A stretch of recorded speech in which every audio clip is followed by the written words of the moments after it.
Hello, this is the first video where I explore and talk about the lore of the most famous locations in a certain Final Fantasy game. The world building is one of the most important aspects in each game, and I want to highlight them with these summaries. Starting with 10, whose world and setting are a personal favorite of mine. I try to tell the lore of the place itself in the world of FF10, and not so much the events that happen during the playthrough itself, at least not in detail. I want to focus on the world building rather than the plot of the game, if that makes sense. Let's go in order as we progress through the game. The game starts in a big city called Zanarkand, home of the protagonist Tidus with already a lot of history. The original Zanarkand was an ancient city-state whose people wished to enhance their lives using a mix of magic and summoners imbued within machina created by the Al-Bhed ancestors. 1,000 years ago, the event known as the Machina War took place, between them and the city-state of Bevelle. Bevelle believed Zanarkand was planning a war, and so they struck first in the hopes that this way they would give up on using machina weapons. Bevelle had the upper hand during the war, and Yevon, the leader and mage of Zanarkand, the most powerful summoner in SPIRA, unable to stop them, sacrificed the people of Zanarkand with the exception of his daughter Yunalesca and her husband, turning them into the faith that is needed to summon a whole memory of his city, preserving the metropolis in a dream state at the height of its power. Using the fireflies of the dead soldiers, he summoned a creature of unspeakable power to defend it, known later as Sin. Unable to control Sin's power, Yevon's mind became consumed and the newly summoned creature turned on Zanarkand itself, destroying the metropolis, as it constantly targets locations with machina that feels threatening. This is why there are, in fact, two Zanarkands. The real one annihilated by Sin at the end of the war 1,000 years ago, and then Dream Zanarkand, the exact reproduction of what it was before, created directly from the memories of its former inhabitants, constantly being summoned by the faith created by Yevons. This one actually has a physical location in the world of SPIRA, far out on the ocean surrounded by water, with its inhabitants believing to be the entirety of the world, having no knowledge of the lands beyond. So unlike the original, it is a peaceful place that knows no war. At the start of the game, as we follow Tidus here playing Blitzball, a gigantic wave emerges over the city and destroys the stadium. He and Auron fight their way through the hordes of Sinspawn up to the core of the monster that sucks Tidus up into our new place and the start of his journey. The Ultimania explains that Sin's destructive instincts activated when brought near Dream Zanarkand and it began destroying the city. But Yevon later repaired the damage once Sin had left, so I guess all's good over there. Tidus is left floating ashore in a place known as the Submerged Ruins first, but its name is the Baaj Ruins. Most of the once city collapsed into the sea, thus remaining only a series of interconnected ruins surrounding the temple. This Baaj Temple is the only remaining building on the archipelago, but still in pretty poor condition. Tidus remained in a ruined chamber after escaping from water creatures, and Riku and her Al-Bhed squad appear to rescue and take him with them. While during the endgame, you are able to visit this place again, fighting the sea creature boss and exploring the temple a little bit more, as this place is critical to understand the emotional development of Seymour, one of the game's major antagonists. Being the son of a Guado and a human, Seymour and his mother were taken to the Baaj Temple for their safety to secure peace between the different parties, as they didn't accept the relationship with other races and was seen as treason. 2 years later, his mother became a faith for his sake to earn the trust of the humans and the Guado alike, earning like this his first Aeon, Anima. But instead of using the Aeon linked to his mother to fight Sin, he remained in the temple, before growing up and returning to Macalania temple where he eventually became the Maester, making sure that the faith of Anima was secretly relocated at the Baaj Temple. In the game you are able to enter the Chamber of the Faith, talk with the spirit of Seymour's mother about Seymour's lonely childhood, and Yuna is granted the ability to summon Anima in the hope that she can save Seymour from himself. A special mention here, once at the Al-Bhed ship, there's a small quest to help Riku explore and salvage some underwater ruins near the Baaj area. This place is only visited during this section, where after defeating an octopus boss fight and restoring the power on them, It is confirmed by Riku later that this place is where they found and salvaged the ancient flying machina, the airship Fahrenheit, used by the party later on. For a second time in a row, Tidus wakes up in a new place after a Sin attack, this one being Besaid Island, a small tropical place at the southernmost of SPIRA, an early 2000 game paradise. You first visit the beach with a small seaport.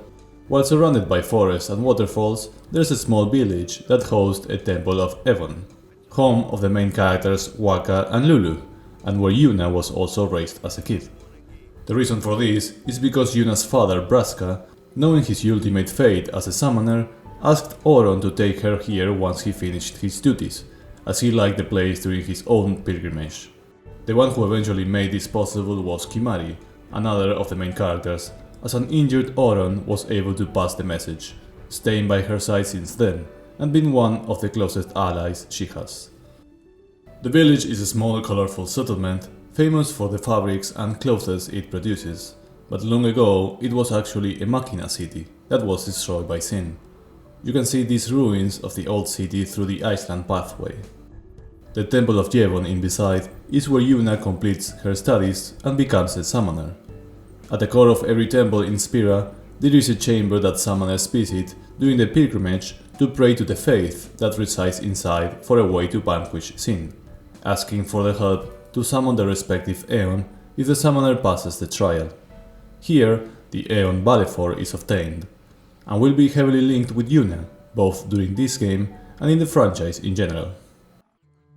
After taking the ferry called SS Liki, the party moves from Besaid to the next island, Kilika, where the village is a port town with its harbor, while the temple is located beneath the woods outside of it. During the arrival, you witness Sin attacking the shore, destroying many buildings and causing many casualties, which makes Yuna to perform the sending, guiding the fireflies, the spirit of the dead, into the afterlife, so they don't instead linger in pain and anguish in this world until they turn into fiends. The Kilika Temple is situated on a fire mountain, on the far side of the woods north of Kilika Port. The flames around the temple change color when the summoner prays for the power of this chamber's Aeon, Ifrit, a staple Final Fantasy fire summon. Around and inside the temple, you can see statues of personalities such as the High Summoner Ohaland, a Kilika native that went on his own pilgrimage 230 years ago to vanquish Sin, being the third summoner to bring the calm in SPIRA. He was also known as an important blitzball player for the Kilika Beasts. Therefore, his statue is often visited by current players for good luck in the upcoming tournaments, such is the case of Waka here, or other teams like the Luca goers themselves, the best team in the world. Speaking of, after taking a second ship, the party arrives in Luca, the second largest city in SPIRA after Bevelle. It houses the only blitzball stadium where tournaments are organized, and home of the best team in the league. Due to its location, Luca is a thriving economic hub, bringing in visitors from all over the world for the tournaments, and enjoying cultural influences thanks to the sport, but not limited to it, as many musical and artistic performances or events are also shared here.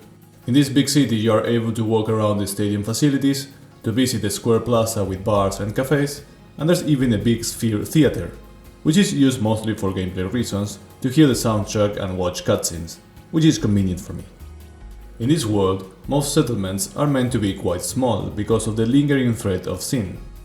This monster is drawn into bigger places when a lot of people start to gather, especially those who are or were dependent on Machina, as it was in the past, when Sin was just created after the war, and attacks them as we saw in Kilika, not even allowing for the citizens to create many buildings.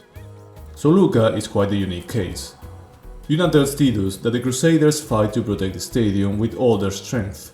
Blitzball is really the only entertainment that the citizens have, and SPIRA needs a little bit of fun during these moments. Leaving the city of Luca, the road that connects this place with the next temple is known as Mihen Highroad, named like this because 800 years ago he was the founder of the legion known today as the Crusaders. The Maesters of Yevon feared an uprising from his group and accused them of rebellion, so Lord Mihen walked along this very road to face their charges in order to defend the true intentions for its establishment. He succeeded in winning the Maester's trust, and his legion became an arm of the Yevon clergy, as they are a group that focused to fight sin constantly.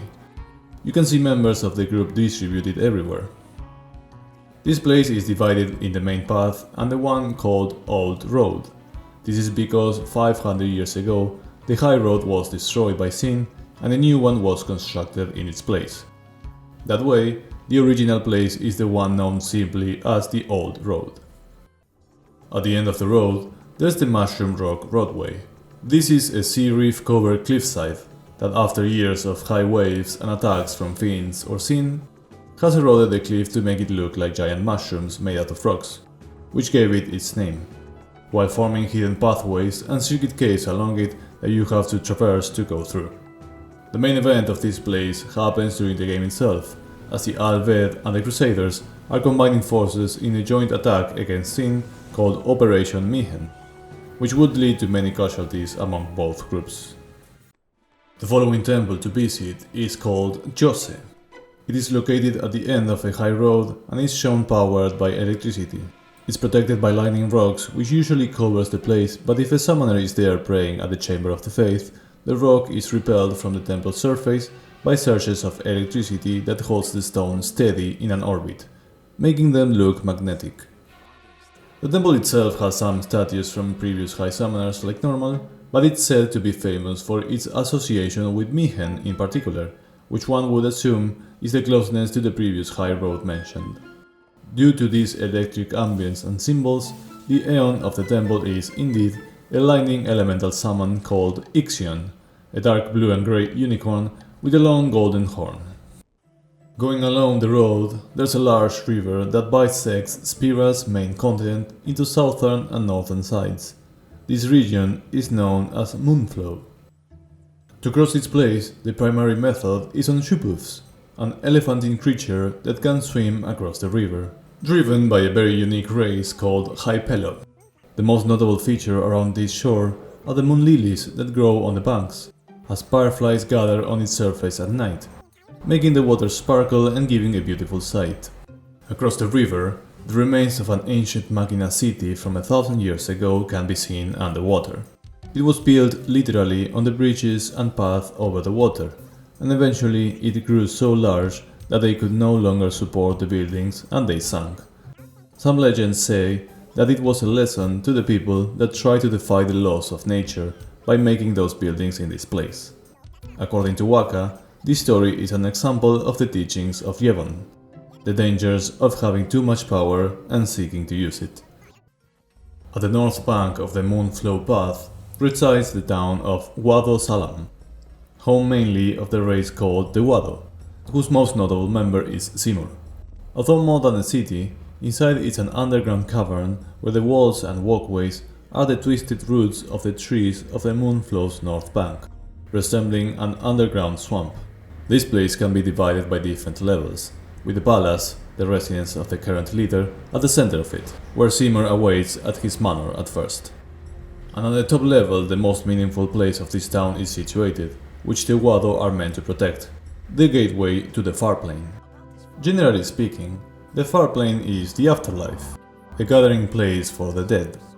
The particularity is that the spirits enter the Farplane only either after they have been sent by a summoner or after having accepted their own death. When we see Yuna performing ascending, she is guiding the dead into this place to rest peacefully. Those that are not sent though could remain in the mortal plane as unsents or turning into fiends. These spirits are known as fireflies, the lights you see whenever a fiend dies, and they can appear here in the shape of people who've died and gone to the Farplane. While visiting this place, only images of the dead can be seen, which sometimes can help in showing us if someone is still alive, or at the very least remain in the world as an unsent somehow. While the Al-Ved believe rather that the dead in the Farplane are just illusions created by fireflies reacting to the visitor's thoughts and memories, although no image of the living has ever been seen. During the game, we see the spirit of Giscal Guado trying to leave the place at some point, creating quite a commotion. A powerful emotion could have bound him to this world despite being sent. And with that, we learn that those who died unclean death can attempt to leave their Farplane.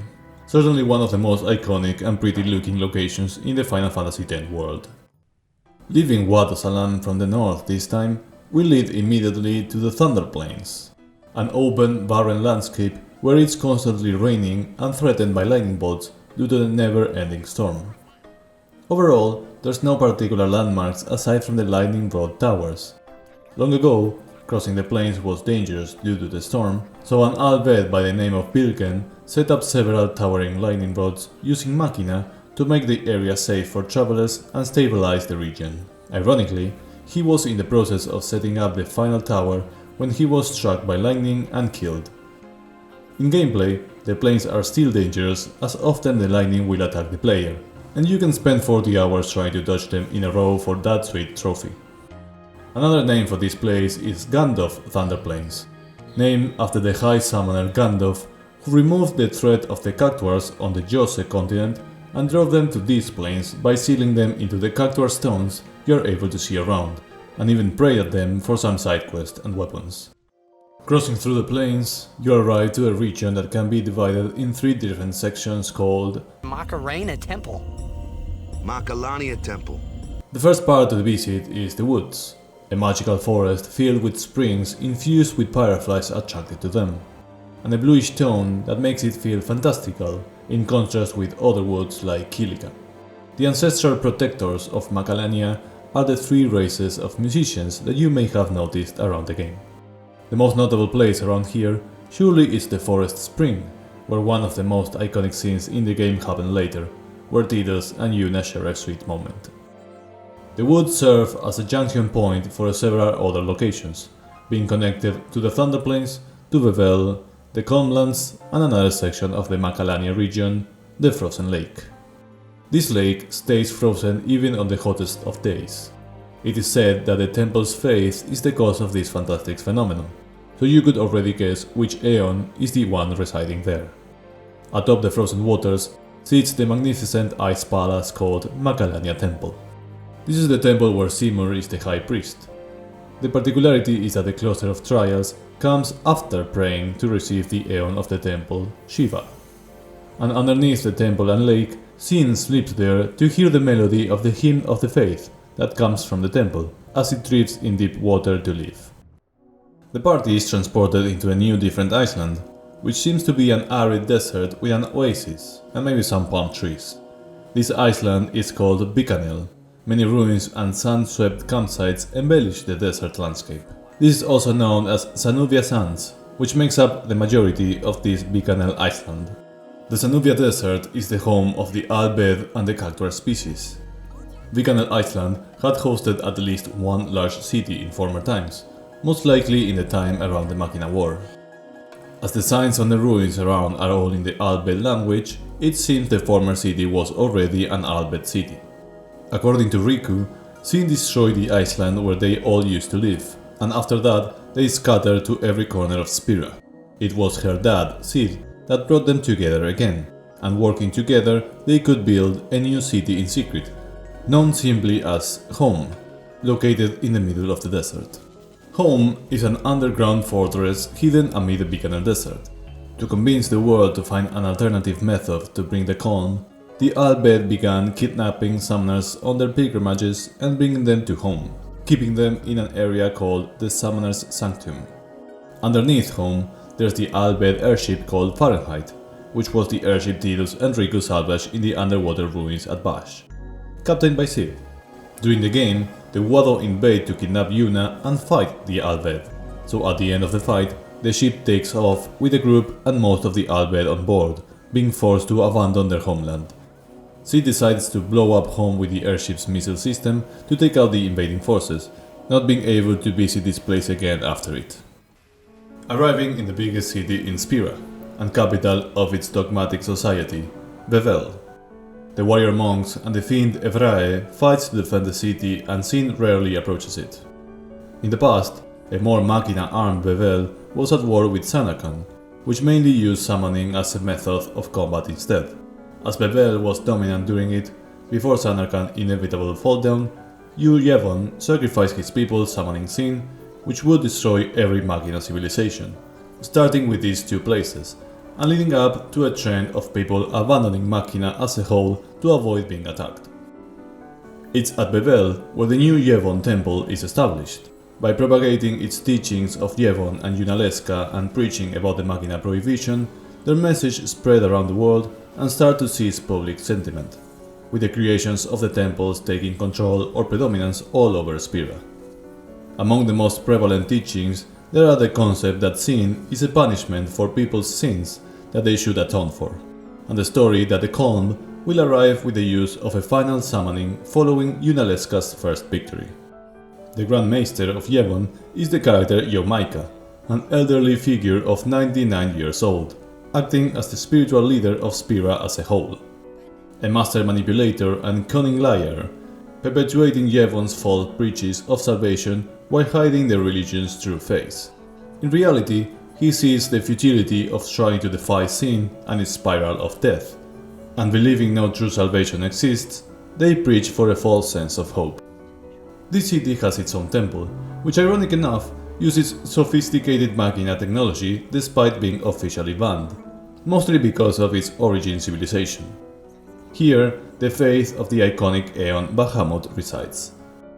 The other notable place to see in Bevelle is the underground prison known as Via Purifico, where the party ends up after some reveals and drama with Yomaika. It is intended as a place for prisoners to be left to die with seemingly no way of getting out.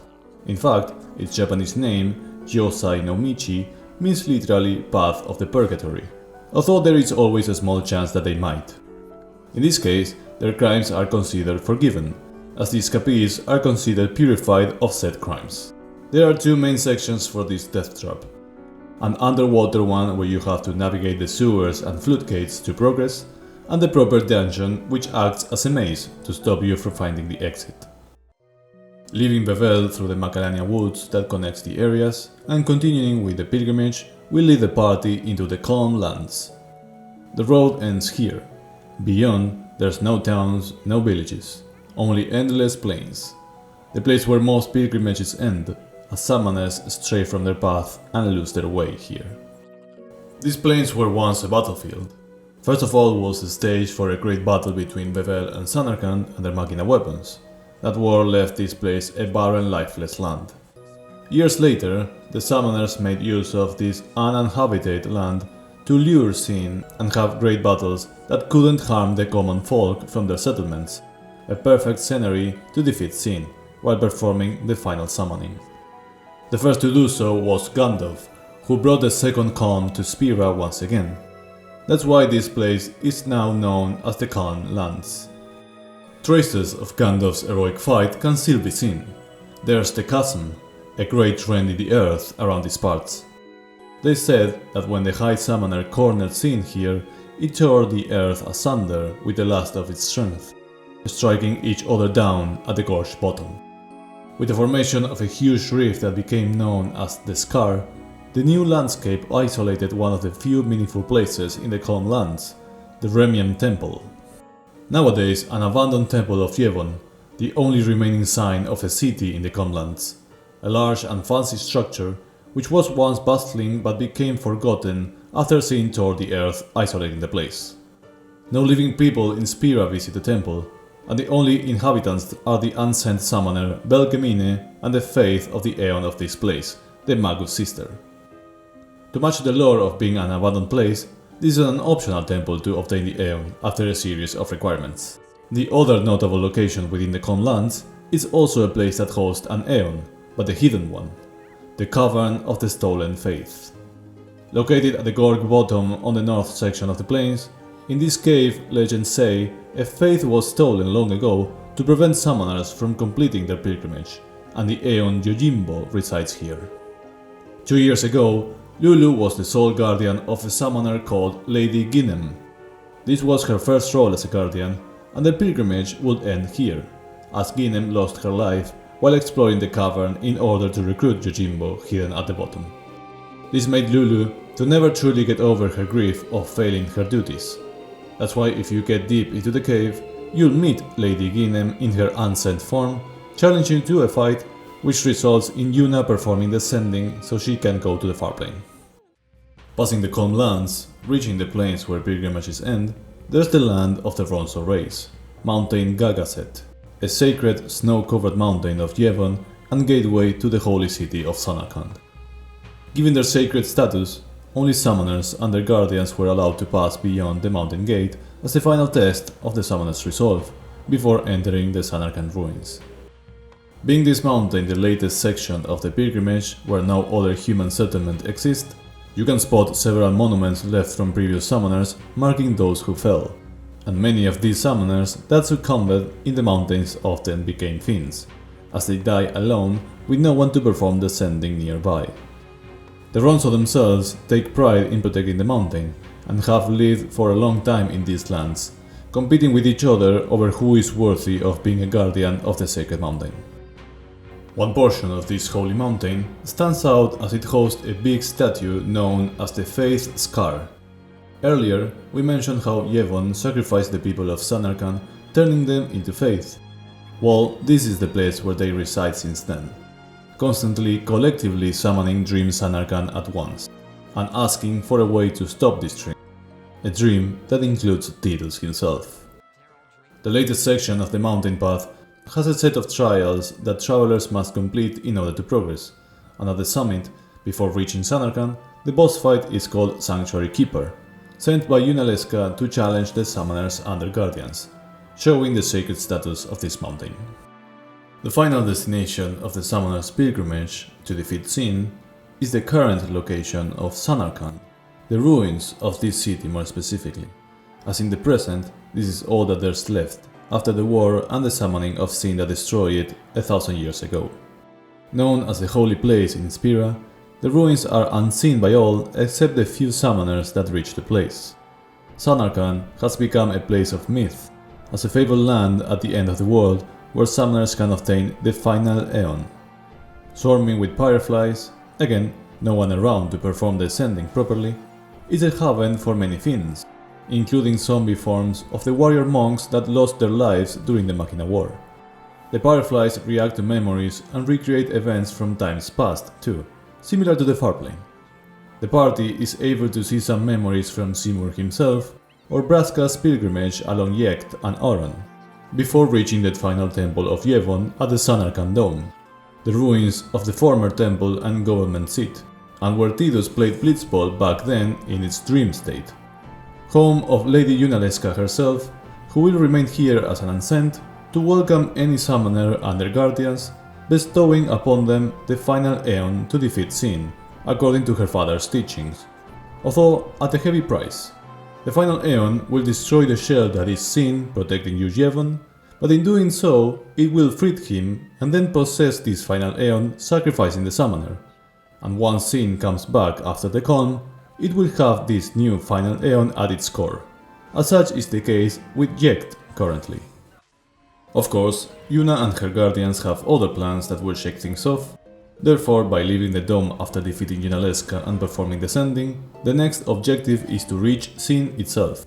And after reaching it with the airship and a couple of boss fights, a new location unlocks, the final dungeon of the game, inside this gargantuan whale-like monster known simply as Inside Sin. Of course, this means that this is not a physical location in the world of SPIRA, but while exploring the areas inside of it, most of them are based on the ancient Zanarkand, but distraught projections of it. For example, the Sea of Sorrow is a haunting Red Sea traverse through a series of waterfalls and watering blue platforms with symbols of Yevon surrounding the place. The City of Dying Dreams is a maze with moving platforms and teleport glyphs that resembles Zanarkand aesthetically. The Nucleus is more of a surreal environment of crystalline floors and walls that was actually briefly seen after Operation Mayhem's failure, as you witness the souls of those who died in the operation running around. And finally, Dream's End, which is a ruined version of Zanarkand's Blitzball Stadium with a platform leading to the center of the arena. The reason this area is an accurate depiction of the city seems to be because the fireflies surrounding the area reflect Yecht's thoughts and memories, making Sin's core, where he is located, like a warped version of Dream Zanarkand. This is the stage for the final fight, and for the encounter against Yu Yevon himself, as he tries to possess a new Aeon to bring Sin back in the future, leading to the ending of the story. Bonus plays. Everyone loves optional dungeons with super bosses, such is the case here of the Omega Ruins, only found on the map manually by the player, and it has its own piece of lore which is pretty cool. Omega was the name of a monk of Yevon 700 years ago. Although there was a time when Yevon's teaching had become widespread, years passed with no one able to defeat Sin, which led to many to start doubting about these teachings and thought about trying to defeat Sin in their own way. Omega was one of those. Originally a priest, he was executed for doubting and openly rebelling against the temples, but unable to go to the Farplane, his vengeful spirit remained in SPIRA and he became a fearsome fiend. At the end of these ruins, this deadly boss will await the party, as his hatred for Yevon and his banishment turns him into the enemy called Omega Weapon, a staple of the franchise, while a lesser version of it called Ultima Weapon also spawns here as another fiend created by him. Thank you very much for watching, enjoy some Final Fantasy and I'll see you later. Love you.